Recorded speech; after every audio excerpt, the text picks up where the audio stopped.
Happy Friday. First Take is on the road again, coming to you from Foxborough, Massachusetts, home of the defending Super Bowl champion Patriots. You can see the crew getting the field ready there for practice. That'll take place this afternoon. Thank you so much for starting your weekend with us. Skip Bayless, Stephen A. Smith, I'm Molly Karam. Good morning, guys. How are you, Mr. Smith? What's going on, man? I want to remind you off the top of this show, you are now in the home of the best quarterback in all of pro football, Tom Brady. Thank you very much. That bad man, Tom Brady? Yes, that bad man. No comment? He's the reigning Super Bowl champion. I'll give you this day to talk your smack. It's all right. It's okay. That's all you got, man. Will he like be it. the Super Bowl champion coming up this year? We'll get into that in just a bit. And coming up, Rob Ninkovich is going to join us, Devin McCourty, Troy Brown. We're going to have a bunch of Patriots stopping by the desk. But we kick things off with this. Casey Joyner, in an ESPN.com column, broke down 2 playoff teams from last year that are due for a letdown. And those teams are both the teams that Skip Bayless predicted to win the Super Bowl, the Patriots and the Cowboys. Now, his reasoning for the Patriots are the Tom Brady suspension. The AFC East is the most improved division. The AFC is filled with powerhouse teams and the offensive limitations of the Patriots. Skip, the floor is yours. Defend your Super Bowl pick. Stephen A. Smith, I want to preface my remarks by reminding you, as I've said many times on this show, I am a big fan of Casey Joyner's. Okay. But last night, when I read that he had trashed both of my Super Bowl picks, I wanted to KO Casey Joyner. I fell off my chair. He is shooting holes in both New England and Dallas. I guess I can kind of see Dallas, but I cannot see New England. And I'm sorry, KC, I'm going to give you a big no and a big no. Both the Patriots and the Cowboys will win their respective East divisions. Let's start with what Casey Joyner says about how the AFC East has gotten so much tougher for New England. I will give you that. We've had 2 great days, at Bills, at Jets. I'm intrigued by both teams. I am not intrigued by their quarterback quandaries on both sides. They don't have a quarterback. You know it, and I know it, and Molly knows it. They can't decide between frick and frack in both camps. I'm sorry. And in Miami, you know how I feel about Ryan Tannehill. I'm not sold. Joe Philbin almost sat him down last year. And come on. This team has Tom Brady. Nobody else has Tom Brady. So he says KC, that Tom Brady last year had an off year on vertical passes of 20 or more yards. Tom Brady had 33 touchdowns to only 9 interceptions during the regular season. And his QBR in the regular season was 4th overall. And that was a quote-unquote off year. And then what happened? When it mattered most, Tom Brady, and he's not getting enough credit for this, was all-time great throughout the postseason. Remember what he did to Baltimore right here on this field? 33 of 50 for 367 against the Ravens for 3 touchdowns. And then remember the second half against Indy after the balls were properly inflated, blah, blah, blah. He goes 12 of 14 with 2 touchdowns for a QBR on a scale of 100 of 98. And then do I need to remind you what he did to the vaunted Seahawks defense in the Super Bowl? 37 of 50 for 74% and a QBR of 86. And in the fourth quarter, he goes 13 of 15. Are you kidding me? For a QBR of 97? I'm sorry. Not only is Tom Brady poised to have another great year, but if he is suspended for however many games it is, you know and I know he's going to come back with a 2007-style vengeance and take it out on the rest of the East and the rest of the NFL. And in the end, Casey says, well, he didn't have much run game last year. He didn't need much run game. He had Gronk.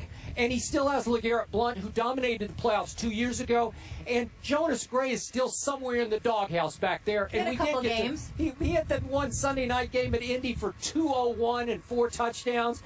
And I realize the defense without Revis and Browner can't be quite as good. But you know what? It will be plenty good enough to make it back to the Super Bowl. Thank you very much, Mr. Joyner. Well, first of all, they didn't do what they did on this football field. It's over there I was inside the stadium. The big one. That's number one. Yes. Number two, This is why I didn't want to be here today. Because we're in the Patriots. Stop We're here it. with We the want Patriots, you you know, here. the bosses. I mean, you know, we got a bunch of bosses that are Patriots fans. They love Tom Brady just as much as Skip. I'm not sure about that. It was a I don't complete, know. it's a complete setup, Yeah. okay? Because they love themselves some Tom Brady. Yeah. I know he's great. Oh, so what? Oh, so Okay, what? that's why he went 10 years without winning a daggone Yeah. Super Bowl before he finally did it Boy, again. he got But to I him, give though, credit. didn't he? He's only the third quarterback in Super Bowl history. Yeah. I mean, he's only the third quarterback in NFL history with 4 Super Bowl titles, and his spread from 2001 to 2014. So I'm gonna give him a whole bunch of credit. Nobody else can say that. He's withstood the test of time. But I'm gonna agree with my man Casey here. I'm gonna agree that neither the Dallas Cowboys nor the New England Patriots are going to the Super Bowl. I'm going to agree with that. Because first of all, when I think about the AFC, I'm looking at Andrew Luck. I'm looking at the Indianapolis Colts. I think they've got a shot. I think the acquisitions of Frank Gore and Andre Johnson with an improved defense is going to help them. I think the Pittsburgh Steelers may very well end up having something to say. I think the Baltimore Ravens are not a team to be slept on. Even though I even bring up Denver because I'm not sold on how healthy Peyton Manning is. Mm-hmm. But with that being said, I'm just of the mindset that all the stuff that New England's going through, I get it. Tom Brady's going to come back. He's going to be like a gangbuster. He's going to wreak havoc. He's going to wreck shop. I get all of that. But I think losing Revis and Browner and Wolford on the defensive side of the ball, I don't think Ninkovich and Chandler Jones are going to make up for those devastating losses on New England's defense. So that's me. And I look at the AFC, and that's just the way I see it.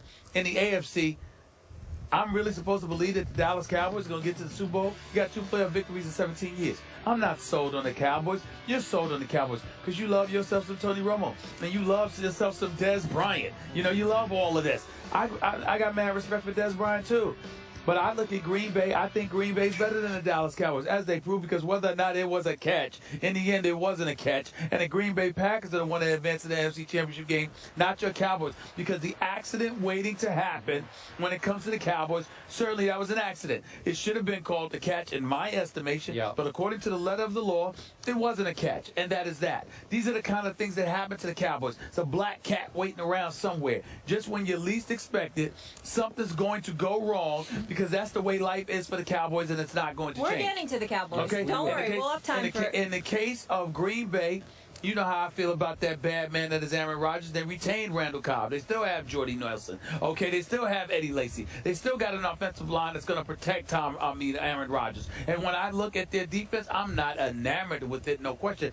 But I think that McCarthy taking some of the reins away from himself, spreading it judiciously instead of doing the play calling and everything else, plus them getting a new special teams coach, I think that's going to help them. And then I look at Seattle. And, you know, the Legion of Boom, I think the acquisition of Jimmy Graham is huge. I don't think you're giving that nearly as much credit as it deserves. The Legion of Boom, Cam Chancellor, Earl Thomas, Richard Sherman, and those boys, they will be back healthy. And not only will they be back healthy, but offensively, Seattle's going to be more potent because now Russell Wilson's got Jimmy Graham to throw the ball up to go get it because he's one of the premier tight ends in the game. When healthy, outside of Seattle itself being his kryptonite, which is why it's a great thing that he ended up on that team. There's nobody at the tight end spot in the league better than him outside of Rob Gronkowski. I hear so all of those things being considered, along with Arizona, I think there's plenty of roadblocks for both Dallas and New England, which is why I agree with KC. Back to New England. Are you enamored of your Colts defense? Because No. I am not. No. So that's your Super Bowl pick, and yet you cannot defend their defense. We have openly acknowledged that we reserve the right to change our mind. Oh. And I said It to you, was, indeed. Somebody waffles already. No, see, that's not fair. That's not fair. Okay. Because you sat up there and said, let's do this as a subject weeks ago, and you said it's Okay. early as you All should right. have, right? I'll Change your give you mind. that. So my point to you is this. I'm still not picking New England. I'm simply saying instead of the Indianapolis Colts, it could very well be the Baltimore Ravens because I think the Baltimore Ravens are hellacious, and I think they could potentially give New England problems. I just don't see New England with all of its losses getting back to the Super Bowl this upcoming season. And I don't believe in the Cowboys at all outside of play. I do believe they'll win the division. I do believe they'll go to the playoffs. Right here, right now, that defense that is right over there somewhere in that building is better than your Indianapolis Colts defense without Revis and without Browner. Okay, that's fair, but I think offensively, Andrew Luck, with the crew, with T.Y. Hilton, with an Andre Johnson, with the Frank Gore, with the Fleener, with an offensive line that suddenly decides to protect Andrew Luck just a little bit better. I think the combination of all of those things are going to make their offense that much more potent, and as a result, they could potentially win in a shootout against anybody. Okay, but what has happened when Andrew Luck has faced Tom Brady? He has completely been dominated. Dominated, like devastated and dominated. At some point in shame. I don't know, but you got to remember, I believe in Andrew Luck, and I believe every year he's gotten better. Went out in the wild card the first year, went out divisional playoff the second year, went to the AFC Championship game his third year. I think this guy, you know how I feel about Andrew Luck. I think he is a big time stud, and I think he is tired of getting beat up by Tom Brady as he has in the last 4 meetings, and I think he's going to make amends for it. Okay, last quick point on the New England Patriots. Not during the regular season, though. Okay, not when Tom Brady first comes back. There's so much focus, and I loved having Mr. Rivas on yesterday because he was sensational, and I'm a big fan, and I'm still a fan of Browners, who's in New Orleans now. But I still look at this Patriot defense, and it's not getting enough credit because of two guys. I know we're going to have Ninkovich on. We might have Chandler Jones on. And then all of a sudden, Gerard Mayo is back, and he's practicing 100%. Jamie Collins is still there. And we're going to have Devin McCourty on. And I need to say this quickly. Yeah. He doesn't get enough credit. You realize they gave him $43 million guaranteed dollars? He gets no shine here because there are no superstars in New England. Nobody talks about a Devin McCourty who made the Pro Bowl at corner and has made it at safety. He's a big-time player, but there's no spotlight on him because he didn't have much to say. I hope he has a lot to say on this show because he deserves to say a lot and have more of a spotlight on him. He deserves it. You're absolutely right about it. I'm very fond of him, okay? By the way, when they filled in on First Take, if I remember correctly, I think they did a hell of a job, him and his brother. So let me get they were a lot of fun. I watched them. They did a hell of a job. I mean, the host was okay, but they were good. Yeah, okay. We'll go with that. The host? That was me. Oh, that was recall, Molly. I don't want to get you. So that's why it was such a good show. Of course we know it was good. But the point is that I know he deserves a lot of credit. And individually, I know Ninkovich can play, Chandler Jones can play. I just don't think it's a coincidence that the first time you won a Super Bowl in a decade is when you had Darrelle Revis up in this piece, along with a guy like Browner. I don't believe it, and I just think that somehow, the Patriots are going to the playoffs. They'll be an elite team, but I think they'll fall before birth in the Super Bowl. Well, we will have Ninkovich and McCourty up in this piece, and we'll ask them about all these questions, right? Get into all the defense. As for Vegas, they have, I guess, both of your picks. We know Indy isn't a solid locked one for you, but the Patriots and Indy as co-favorites to win it all this season. But we need to move on to your count. Just a year older, just a year smarter, and not a rookie anymore. So, I've kind of gone through, the ringer in a year and got to see everything. And now it's just, like I said, just coming out here and getting better. It's not as much pressure, it's not as much hype. It's just another guy on the team, and now I can just come out and play and do my game and really get to learn, because that's what I needed to do. I just needed to learn, be patient with this, and the thing that I'm kind of struggling with now a little bit is just don't be too hard on myself. There's going to be some aches and bumps here, but when we go in the afternoon, we're learning a lot from what's happening on the field, which is a great thing. Football right now is my life, and football is what I'm doing and focusing on, 95% of the time. So, there is a little bit of a life out of here whenever we get out from 8 to 10 or whatever it is, but off field is off field, and for right now, football is my life, and I'm trying to make the most of it. All right, before we react to Johnny here, Stephen A., let's just clarify our Chris Carter conversation there quickly. Well, I thought you were talking about Alden Smith telling Chris Carter. No. That I didn't know you were talking about Chris Carter. That's that once he got cut, he got his act together, his football career back. So like you guys were saying, hopefully that should be the case. When I said he lied, I was talking about Alden Smith, not Chris Carter. Yes. Okay, we're all good. How about Johnny? Listen, again, last time I saw Johnny was during the NBA Finals, Skip. I like where his head is at. There's a commitment to excellence. He was embarrassed by his performance last year, and he's highly competitive, and he wants to be there. He wants to be there for himself. He wants to be there for his teammates, and that's the beauty of professional sports, even to a greater degree than college. There are grown men that you're playing with. They're getting paid. This is their livelihood. They got families to take care of, families to feed, mortgages to pay. And when you let yourself down, in the process, you let them down. And I think that hit home with Johnny more so than at any time in his life. And I think he's going to be ready. I mean, if he's not good enough, he's not good enough. Yep. But it won't be for a lack of effort or a lack of commitment. Obviously, Johnny got help in the offseason. And God bless him. God bless him I for hope that. it takes. I hope it holds. I hope it continues. But he is being a model citizen. He's finally doing it the right way. This is my personal wish for Johnny. I hope this expedites somebody trading for him before the regular season starts so that he can get a fresh start with a better organization than the Cleveland Browns. That's my wish for him. Well, it's just going to be interesting to see what he does, because if he's able to succeed on any level in Cleveland, that's going to speak volumes for him down the road elsewhere, because we know that Cleveland is a relatively dysfunctional situation. You know, with the management and with Mike Pettin, even though he can coach, it's just a dysfunctional situation in terms of player communication.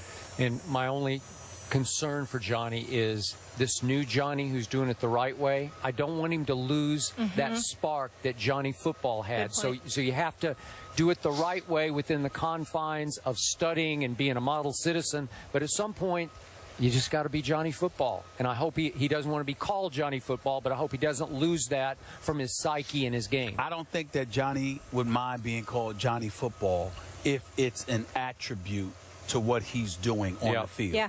It's just that he doesn't want to be outside Johnny stuff. called Johnny Football right now, because he knows he doesn't deserve it. Yeah. He knows he doesn't deserve it, but he will. It appears he has his head on straight there, and we hope it works out for him. But we're at Patriots camp, and up next, Rob Ninkovich is going to join us. Early in the show, we talked about the question marks on the Patriots defense.